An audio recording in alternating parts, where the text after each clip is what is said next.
வணக்கம் தமிழக மக்களே. அரசியல் தீப ஒளி அரசியல் பார்வையில் நாம் இன்றைய பதிவில் காண இருப்பது, தற்போது தமிழகத்தில் தமிழக வெற்றிக் கழகத்தின் ஆட்சி நடைபெற்றிருக்கிறது. இந்த தமிழக வெற்றிக் கழகத்தின் தலைவராக விளங்கக்கூடிய திரு முதலமைச்சர் விஜய் அவர்கள் திருச்சியில் நன்றி தெரிவிக்கும் கூட்டத்திற்கு ஏற்பாடு செய்து, அந்த கூட்டத்திலே தமிழகத்திலே வாக்களித்த மக்களுக்கு நன்றி தெரிவிப்பதாக கூட்டம் போட்டு, அந்த கூட்டத்திலே அவர் நன்றி தெரிவிக்க போட்ட கூட்டமா அல்லது பிற கட்சிகளை சாடி பிறரை தரம் தாழ்த்தி பேசி தன்னை உயர்த்தி காட்டக்கூடிய கூட்டமா என்று கேட்டால், அந்த அளவுக்கு மிகப்பெரிய ஒரு கேள்வியை எழுப்பிய கூட்டமாக இருந்தது. ஒரு முதலமைச்சர் பொறுப்பேற்றவுடன் எதிர்க்கட்சியாக இருந்து பேசுவதும் வேறு, அதே நிலையில் ஒரு முதலமைச்சராக பொறுப்பேற்று பேசும்பொழுது மக்கள் வாக்களித்துள்ளார்கள். கிட்டத்தட்ட ஒரு 42 விழுக்காடு மக்கள் இவருக்கு ஓட்டு போட்டிருக்காங்க. ஆன போதிலும் அவர் ஒத்துக்கொண்டார். அந்த மீட்டிங்கில் அந்த திருச்சியில் என்ன கொஞ்சம் அதிகமாக போட்டிருந்தீங்கன்னா நல்லாயிருக்கும், பவர் இல்லாமல் இருக்குது அப்படின்னு ஒத்துக்கிட்டார். அதை பொறுத்த வரைக்கும் கோடான கோடி நன்றிகள். அதை உணர்ந்து முதலமைச்சர் விஜய் அவர்கள் பணியாற்ற வேண்டும் என்பது என்னுடைய அரசியல் பார்வையில் கேட்டுக்கொள்கிறேன். திரு தமிழக முதலமைச்சர் விஜய் அவர்கள் தமிழக மக்களுக்கு நன்றி சொல்ல போடப்பட்ட கூட்டமா அல்லது தமிழகத்தில் உள்ள எதிர்க்கட்சிகளை சாடக்கூடிய கூட்டமா என்று தெரியவில்லை. ஒரு அரசு அமைத்த பிறகு தன்னுடைய சாதனைகளை சொல்ல வேண்டும், தன்னுடைய செயலாக்கங்களை சொல்ல வேண்டும், தன்னுடைய எதிர்கால திட்டத்தை சொல்ல வேண்டும், தன்னுடைய தொலைநோக்கு திட்டத்தை பற்றி சிந்தனையை பற்றி சொல்ல வேண்டும் மக்களிடையே. இங்கே அவருடைய ஆட்சி எப்படி இருக்கிறது என்று விளக்க வேண்டும். இதுதான் ஆட்சியாளர்களுக்கு உண்டான விதிகள். ஆனால் அவர் அதை தவிர்த்துவிட்டு ஓட்டு போட்ட மக்களை தற்கூரி என்று பிற கட்சிகள் சொல்லுகிறார்கள், ஏதோ தானோ என்று ஓட்டு போட்டு விட்டார்கள் என்றெல்லாம் சொல்லுகிறார்கள். இந்த தற்கூரிகள் தான் முன்னாடி அவர்கள் தேர்ந்தெடுத்தது என்பதெல்லாம் மக்களிடம் அவர் எடுத்து வைத்த வாக்கு வித்தைகள். ஆட்சி அமைத்த பிறகு அவர் சொல்லிய வாக்கை ஒன்றை கூட இங்கே நிறைவேற்றினேன் என்று அவர் இங்கே ஒப்புக்கொள்ளவே இல்லை. இந்த கூட்டத்தை பொறுத்த வரைக்கும், திருச்சியில் நடைபெற்ற கூட்டத்தை பொறுத்த வரைக்கும், நான் முதலமைச்சராக பொறுப்பேற்று இத்தனை வேலைகளை, இத்தனை துறைகளுக்கு, இத்தனை புதிய திட்டங்களுக்கு நான் அங்கீகாரம் கொடுத்துள்ளேன், அதை செயலாக்கத்துக்கு கொண்டு வந்துள்ளேன், அதற்கு கையெழுத்து போட்டுள்ளேன், இத்தனை செயல் திட்டங்கள் நடைமுறையில் வந்துள்ளது என்றெல்லாம் அவர் சொல்லவே இல்லை. செய்திருந்தால் தானே சொல்ல முடியும். அவர் சொன்ன வாக்குகள் எல்லாம் காற்றில் பறந்து போனது போல இருக்கிறது. விவசாயி கடன், அவர் சொன்ன விவசாய கடன் 5 ஏக்கருக்கு முழுமையான கடன் தள்ளுபடி.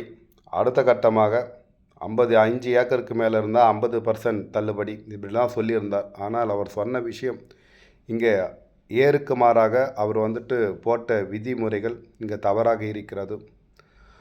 அது மட்டும் அல்லாமல் இங்கே இந்த தேர்தல் பிரச்சாரம் போலே அவரும் செஞ்சுருக்கார். இந்த தேர்தலை திருச்சியில் மக்களுக்கு நன்றி சொல்ல கூட்டத்தில் அவர் சொல்லக்கூடிய வார்த்தைகள் மறுபடியும் தேர்தலை சந்திப்பது போல அவர் பேசியிருக்கிறார்.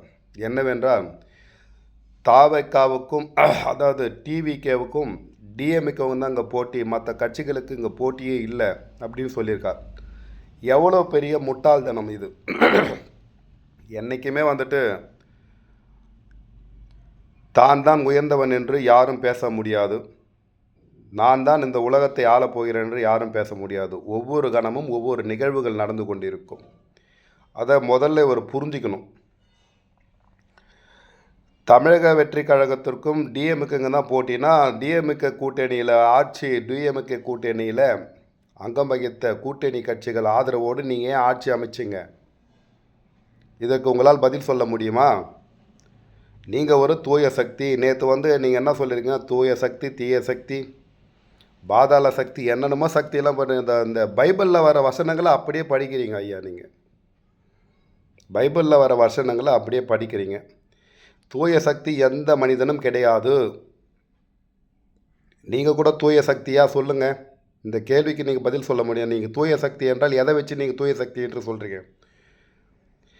தீய சக்தி என்று சொல்லக்கூடிய நீங்கள் உங்களால் சொல்லப்பட்ட திராவிட முன்னேற்ற கழகம், அனைத்து இந்திய அண்ணா திமுக, இந்த இரு கூட்டணி கட்சிகள் தான் சிறு கட்சிகள்லாம் இருந்தது, மற்ற கட்சிகள்லாம் இருந்தது. அப்போ அந்த கூட்டணியில் உள்ள கட்சிகளெல்லாம் தீய கட்சி தானே. நீங்கள் தானே தூய கட்சி, நீங்கள் தானே தூய்மையான வேதன், தூய்மையானவர், நீங்கள் தான் தேவன், இந்த உலகத்தை காக்க வந்த கர்த்தா. அப்படி இருக்கும்போது கர்த்தாவுக்கு எதிராக தானே இந்த மக்கள் வாக்களித்தார்கள். இந்த தூய்மையை எதிர்த்து தானே வாக்களித்தார். தூய்மையை ஆதரித்து எந்த மக்களும் வாக்களிக்கவில்லை. முதல்ல விஜய் அவர்கள் புரிந்து கொள்ள வேண்டும். உங்களை நோக்கி இங்கே ஏன் என்று கேட்டால், இங்கே சொன்னாங்க, நீங்கள் திருச்சியில் என்ன சொல்லியிருக்கீங்க? எங்களை மக்களை, சின்ன பசங்களை தூண்டி விட்டு வாக்களித்தாங்க, ஏதோ ஏனத்தனம். அதுதான் சார் நடந்தது உண்மை. ஏனென்று கேட்டால், இத்தனை வருடங்கள், அதாவது இங்கே என்ன தவறு நடந்திருக்குன்னா, நான் சொல்கிற கேட்டுக்குங்க. இந்த வீடியோவை நீங்கள் பார்த்தீங்கன்னா உங்களுக்கு புரியும். தமிழகத்தில் அனைத்து இந்திய அண்ணா திமுக, அடுத்தது திராவிட முன்னேற்ற கழகம், இந்த கட்சிகளுக்கு மாறாக நிறைய கட்சிகள் இருக்கிறது. பாரதிய ஜனதா இருக்கிறது, காங்கிரஸ் இருக்கிறது, அதே போல் மதிமுக இருக்கிறது,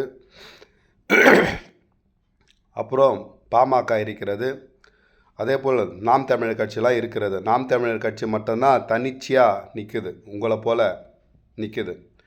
அவருக்கு அவர் உண்மையாக பேசுகிறார், கோபமாக பேசுகிறார். அதனால் கோபமாக பேசுகிறார் அவருக்கு நாங்கள் ஓட்டு போட முடியாது அப்படி சொல்லிட்டு இந்த கூட்டங்கள் சொல்கிறது.